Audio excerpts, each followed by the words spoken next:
dizer que eu penso que hoje é uma das palavras mais importantes que eu percebo para nossas vidas. Por isso a gente depende mais uma vez do Espírito Santo para que ele nos traga esse esclarecimento.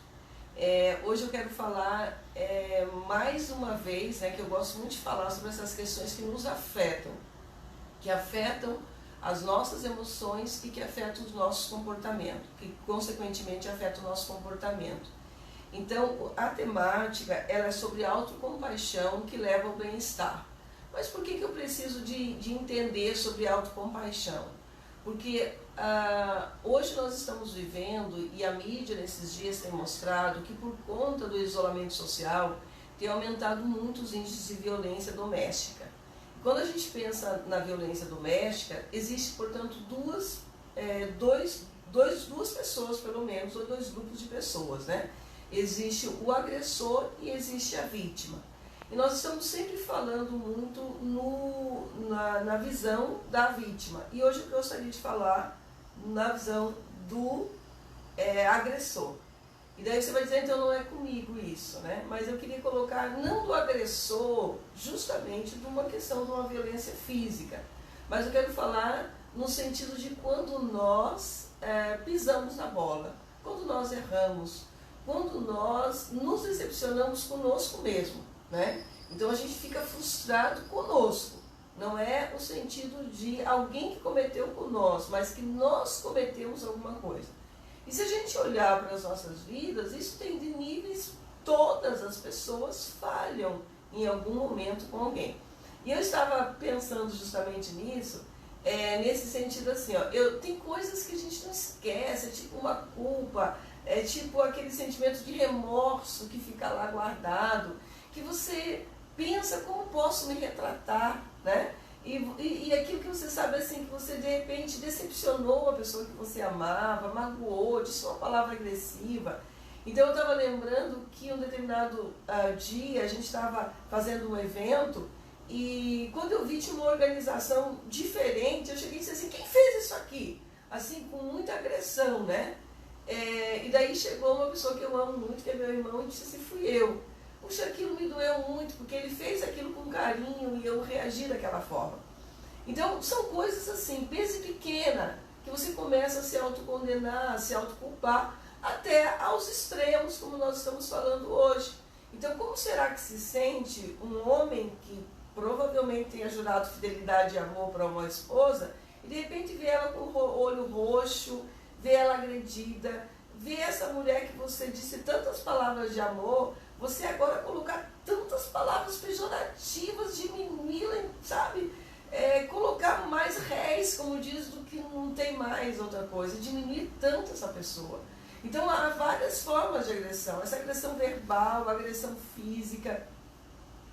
E daí, que dirá ainda de pessoas que se iraram tanto e chegou um momento que naquele ato de ira, que às vezes ele pode dizer que foi justificável ou não, isso a gente não vai falar, mas que naquele ato você cometeu uma atrocidade. Às vezes você cometeu um assassinato até. Então, pessoas que por conta disso são levadas a essa culpa, a esse peso, e que tem gente que não suporta, que é levado ao suicídio. Olha só o que pode desencadear. Então, assim, eu quero que você preste atenção que a gente primeiro vai falar sobre o que é isso, né? A gente está falando sobre isso aí que todos passam a níveis diferentes. A gente vai tratar sobre o que pode resolver isso, né? Mas vai faltar um terceiro elemento. E daí faltar nesse sentido aqui, que a gente vai ver que só quem pode, né? Esse desfecho final é como se você pensasse assim. Você tem uma dívida, para resolver essa dívida você tem que ter dinheiro, e daí, mas para ter dinheiro falta um terceiro elemento. Como eu consigo esse dinheiro? Então a gente vai caminhar rapidamente, né, tentar ver esses três elementos. Primeiro, certamente você comete algum erro. Isso é fato. E daí, para resolver isso, o segundo elemento é a autocompaixão. E para a autocompaixão, eu quero trazer para você inicialmente dados de pesquisa científica. Eu peguei uma pesquisa aqui de 2018 da Suécia, que ele fez um levantamento dos anos 2016 a 2017 sobre a autocompaixão e a relação da autocompaixão com o bem-estar. E ele viu que tem mais de 600 publicações sobre a temática na área da psicologia, principalmente na área da psicologia.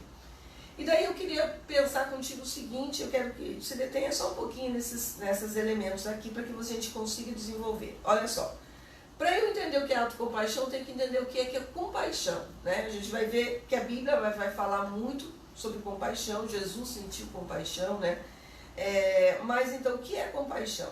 Compaixão é quando a pessoa é movida pelo sofrimento do outro, quando ela abre-se a esse sofrimento ao ponto de sentir um nível de bondade tão grande que quer aliviar aquilo que o outro está sentindo. Você quer fazer alguma coisa pelo outro. Então isso é compaixão.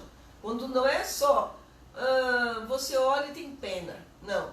A compaixão é você se mobiliza para aliviar o sofrimento do outro. E daí a compaixão, ela caminha por 3 vertentes. Para eu ter compaixão, eu preciso entender o que é autobondade. Daí o que seria autobondade? É ser gentil, ser compreensível. Se eu não tiver autobondade, isso vai me levar ao autojulgamento. Então, quando você fica se julgando o tempo todo. Primeiro elemento. Segundo elemento, quando você entende que isso é uma questão comum da humanidade. Então é um sofrimento inadequado, isso é claro, né? Mas que isso faz parte da nossa experiência humana. Como eu coloquei aqui, todas as pessoas em vários níveis sempre vão errar. E sempre vão errar com outras pessoas. E isso nos fere muito quando nós falhamos com as pessoas que nós amamos. Com filhos, com marido, né? Com pessoas que a gente ama. Mas a gente pode errar com qualquer pessoa. Quando você, por exemplo, acusa uma pessoa injustamente, depois você vai dar conta que você pisou na bola, né? Então você pode errar com qualquer pessoa. Uma pessoa no aeroporto que está super frustrado por várias situações ali, e você chega e descarrega, por exemplo, no atendente. Depois, puxa, eu pisei na bola, não tem culpa nenhuma disso. Então, todas as pessoas, voltando aí, né? Senão a gente se perde. Terceiro elemento para você ter compaixão. Atenção plena. O que é atenção plena? É você observar esse sofrimento, se colocar, né, se abrir para esse sofrimento. Eu estou sofrendo essa situação, abrir, então, portanto, uma perspectiva mais ampla, sem suprir essas experiências dolorosas, a experiência dolorosa tanto de você, que foi o causador, né, então a gente está se colocando agora, como na experiência dolorosa que você provocou a vítima. Então não é se frustrar a isso, não é uma negação, então não é negar, não é justificar, dizer, eu fiz porque eu estava nervoso, eu fiz porque ele me provocou, eu fiz porque isso, eu fiz porque eu perdi o emprego, eu fiz porque eu estava bêbado, eu fiz porque eu estava drogado. Não é justificativa, tá? Então, primeiro ponto. Então, isso evita você ter essa identificação errada com o elemento. Bem, se você desenvolve a autocompaixão, que a gente vai estar vendo aqui, como pagar a dívida, né? Então é o dinheiro para pagar essa dívida da culpa, do erro. Você vai desenvolver o bem-estar, que é o alvo maior. Então, por que eu necessito de bem-estar? Bem, primeiro eu vou entender, então, de novo, por os estudos aqui, o que é bem-estar. O bem-estar tem 2 níveis, um bem-estar psicológico e um bem-estar subjetivo, que é individual, cada pessoa tem o seu nível de bem-estar. O que é o bem-estar para você é diferente do bem-estar para mim. Mas o bem-estar psicológico, ele mede, portanto, as experiências humanas de autonomia, de crescimento pessoal, de propósito de vida. Então, se você tem dificuldade de ser uma pessoa que tem autonomia, que não tem projeto de vida nenhum, que não vê a sua vida crescer para lado nenhum, então você não está com esse bem-estar psicológico. E o bem-estar subjetivo é como você se avalia. Então, como que eu me avalio, como que eu avalio a minha vida? E eu avaliar a minha vida, eu tenho que avaliar também 2 aspectos. Como eu me avalio no sentido da minha cognição, que é a minha satisfação com a vida, né? Eu estou satisfeito com a minha vida. E como eu me avalio no sentido das minhas emoções, no meu sentido afetivo, né? Como eu avalio, como que eu meço, né, o meu afeto positivo e a ausência desse afeto negativo. Então, se eu tenho afetos negativos, é isso que promove, portanto, essa descompensação, esse descontrole, essa perca, né? Que você diz assim, como é que eu perco o controle tão rapidamente? Como é que eu me iro tão rapidamente, né? Então, pensar em bem-estar, e isso tem várias medidas, né, de como medir o bem-estar. O que é importante? Por que é importante eu chegar, então, a ter um bem-estar? E qual o interesse, né, que a gente percebe? E como eu coloquei, por que eu vejo que é uma palavra tão importante para nós? Porque Deus, Ele quer o nosso bem-estar. Jesus, Ele veio para que nós alcançássemos esse nível de bem-estar. E daí, às vezes, nós não alcançamos esse nível porque nós mesmos nos sabotamos. E esses sabotadores internos são esses que a gente viu aqui, pela falta de autocompaixão. Porque eu começo a me julgar, como nós percebemos aqui, é o auto-julgamento, o isolamento, né? Bem, então vamos lá. O que seria o bem-estar e como ele é importante? O bem-estar, ele também, como a gente está colocando, assim como ele é subjetivo, portanto, né? Mas principalmente não o bem-estar psicológico, que é essa questão do crescimento pessoal, que você pode medir, o propósito de vida e a tua autonomia, mas o bem-estar subjetivo, que é essa forma como você vê a vida, né, como eu vejo a vida, ele é importante que as pessoas que têm, que se julgam, que têm o bem-estar, elas também têm melhor saúde. Então reflete automaticamente, diretamente na saúde. O bem-estar, ele leva as pessoas a serem menos propensões ao abuso, né, ao abuso e a drogas. O bem-estar leva as pessoas a terem mais sucesso no trabalho e leva as pessoas a terem maior recompensa financeira do seu trabalho. Eles, normalmente são pessoas que têm maior salário também. O bem-estar diminui os níveis de suicídio. E o bem-estar leva-nos a uma proximidade nos nossos relacionamentos. Nós temos relacionamentos maiores de amizade, maior afinidade nos nossos grupos familiares. Inclusive, ele leva a melhor satisfação no casamento. O bem-estar, ele reflete diretamente, então, quando eu tenho autocompaixão, eu tenho bem-estar.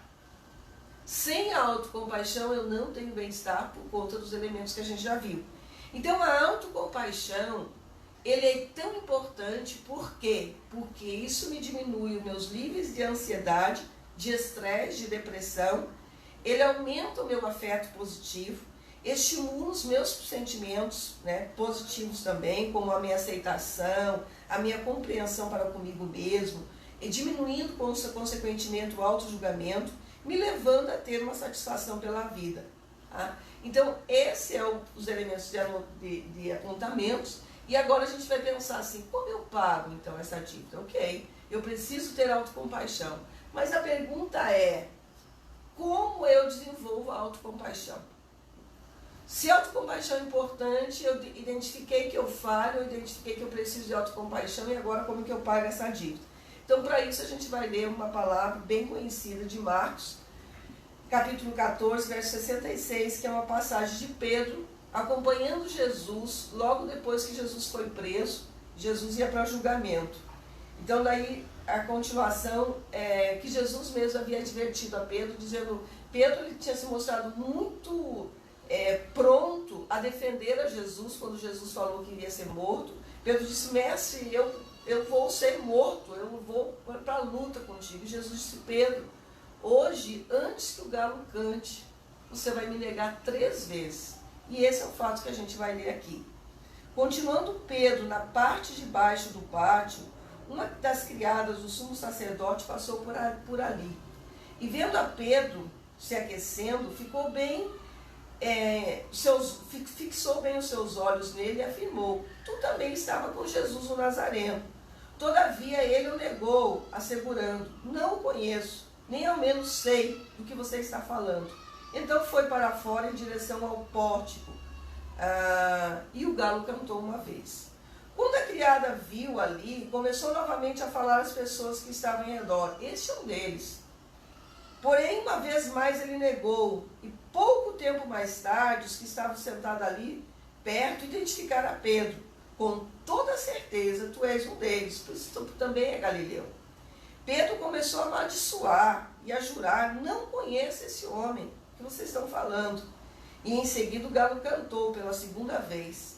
Então Pedro se lembrou da palavra que Jesus lhe dissera: antes que 2 vezes cante o galo, tu me negarás 3 vezes. E percebendo o que fizera, caiu em profundo pranto. Então isso aqui mais uma vez é mostrar que falhamos. Pedro falhou. Várias pessoas da Bíblia falharam. E daí assim, a pergunta é, então, se Pedro falhou, como que ele alcança a autocompaixão? E daí a gente vai ver então que só é possível, né, a restauração. Claro que você pode ter aí várias ajudas de autoconhecimento, se ajudar, mas o que vai resolver mesmo o problema é quando você coloca em ordem esse teu mundo interior. O que é o nosso mundo interior? Nós somos corpo, né, esse soma, né, que se move, o corpo, onde estão nossos sentidos. Nós somos a alma, onde está a sede nas nossas emoções, onde nós sentimos o afeto, onde nós sentimos o rancor, onde nós temos, né, todos os sentimentos. E nós temos o espírito, que o espírito é a nossa conexão com Deus. Quando isso está embaralhado, né, o espírito fica subjugado. Subjugado, por exemplo, à carne, quando você não tem domínio. Quando domínio próprio no sentido de que o que comanda é o teu corpo. Então, por exemplo, hoje, os índices de obesidade, de mal-estar, a maior parte dos problemas de saúde, por exemplo, são em decorrência do estilo de vida que as pessoas têm e erros que elas cometem com elas mesmas. Isso fala isso o quê? O corpo que comanda. Se eu não tenho disposição para fazer exercício, eu não vou fazer. Se eu quero comer, eu vou comer à vontade. Então, esse é o corpo comandando. Quando as minhas emoções estão no comando, eu sou uma pessoa que, se eu estou bem, eu trato todo mundo bem.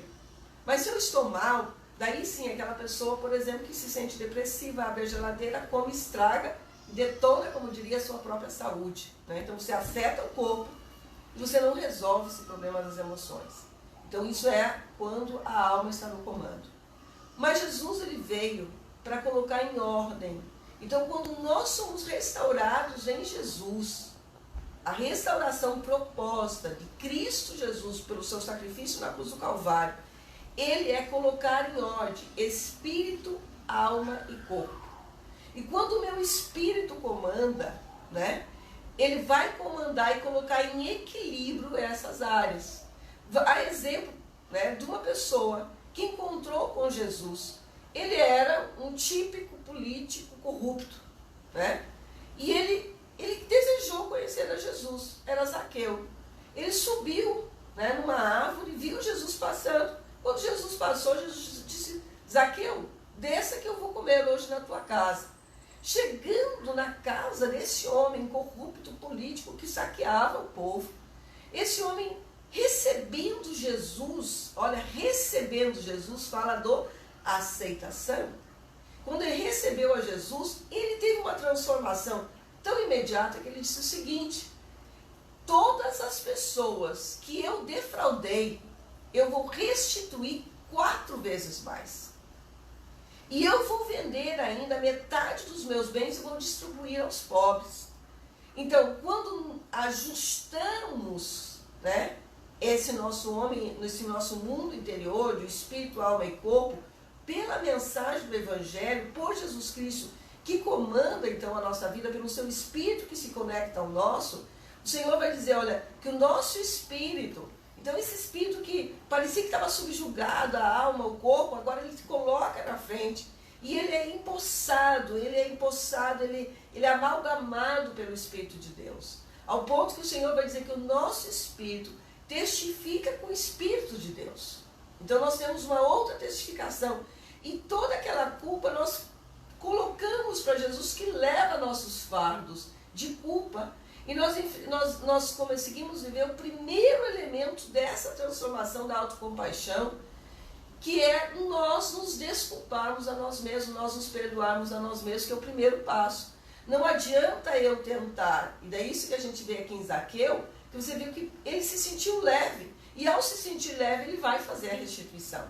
Então não é nos livrar, Jesus é interessante que o Senhor, ele nos livra, mas ao mesmo tempo ele nos coloca uma responsabilidade. E essa responsabilidade nos leva a querer restituir o outro que nós causamos a dor, que nós causamos o dano. Então não é simplesmente, eu defraudei, eu roubei, eu fiz isso ou outro e agora o Senhor me perdoou, eu não vou, né, não vou pagar nada. O Senhor, ele perdoou e nos leva para a salvação e nos dá essa completa cura e restauração, nos colocando nesse novo nível para que a gente não erre mais. Principalmente esse agressor, que é o nosso alvo hoje, essa pessoa que agride, essa pessoa que descompensa, que se descontrola, que odeia tão rapidamente, que se ira tão rapidamente, só Jesus pode com essa restauração.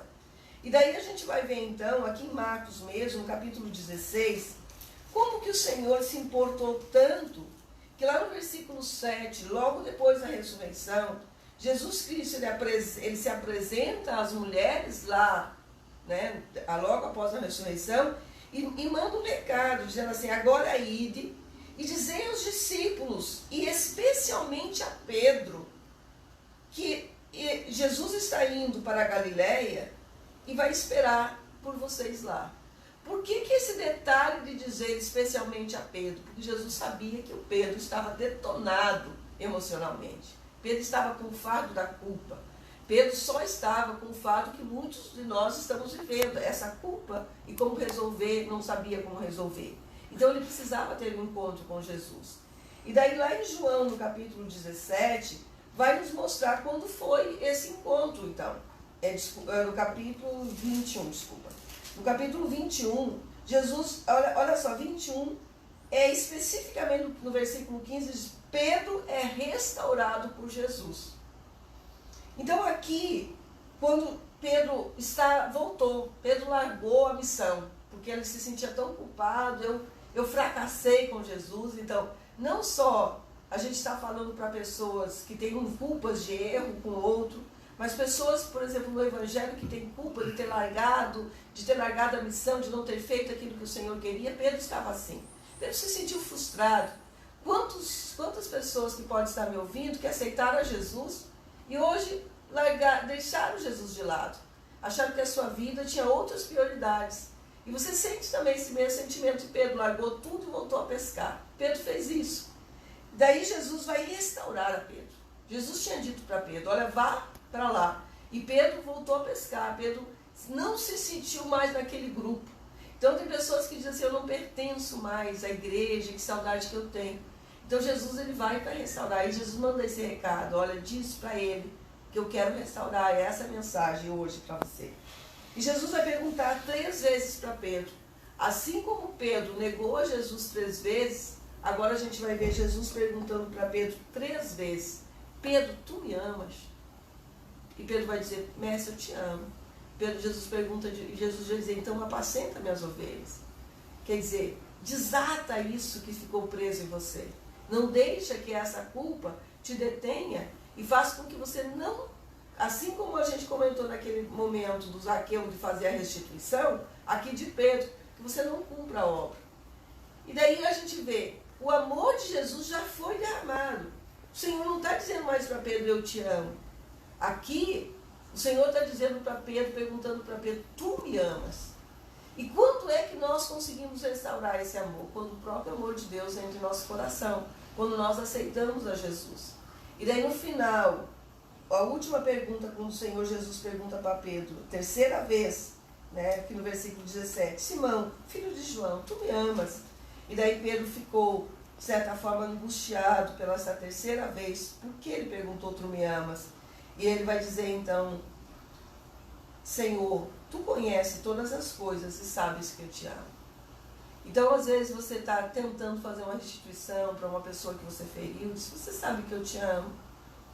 Você sabe que eu te amo. E daí Jesus vai dizer assim, então apacenta minhas ovelhas, então mude as tuas atitudes. Deixa disso, deixa de fazer a pescaria de homens e vai fazer o que eu te mandei. Então, se você tem tentado, às vezes tem pessoas que até foi para terapia, tentou se ajustar, né, colocar em ordem. Hoje a nossa proposta é que você coloque em ordem esse mundo interior, pelo poder que há em Cristo Jesus, pelo poder que há na palavra dele. pelo poder de, ao ler a palavra, as cadeias vão caindo e esse teu mundo interior vai se ajustando. Pelo poder que há na palavra do Senhor, que diz que todos os dias, lá no Salmo 90 vai dizer, 92, que todos os dias o Senhor tem um óleo novo para nos ungir. E esse óleo, ele vai derretendo, ele vai descendo, né? Essa unção, ela quebra o jugo.